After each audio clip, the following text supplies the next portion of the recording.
சாக்கடிக்கும். யாரா பீடா போட்டு நடுவில் துப்புனது? சார் நீங்க சாக்கு சாக்கு சவுண்ட் அந்த வெங்காயத்தை நாங்க பண்ணிக்கிறோம். நான் நரசிம்மா, என்ன தொட்டா அந்த கரண்டுக்கே சாக்கடிக்கும். நானும் வாய்ஸ் மாடுலேஷன் எல்லாம் பண்றேன். எல்லாரும் என் வாயன்னு பாக்குறீங்களே, கையை தட்டினா குறைஞ்சா போயிருக்க. உண்மையிலே ரொம்ப சந்தோஷமா இருக்கு. இன்னைக்கு நம்ம கல்லூரியில இவ்வளவு குழந்தைங்களை பார்க்கும்போது மனசுக்கு ரொம்ப சந்தோஷம். இன்னைக்கு நான் மட்டும் வரல, என் கூட 4 தம்பிங்களை கூட்டிட்டு வந்திருக்கேன். மானத்தை போட படம் பாத்தீங்களா?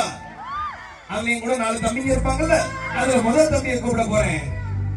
பாக்குறதுக்கு என்ன மாதிரியா இருப்பாரு, குட்டி கேப்டன். வாங்க முதல் தம்பி, உங்களதான். அண்ணன், தமிழ்நாட்டில் எத்தனையோ அழகிகள் இருக்கலாம், ஆனா ஒட்டுமொத்த அழகி எங்க இருக்காங்கன்னா நம்ம தர்மபுரியில இருக்காங்க. போதும்.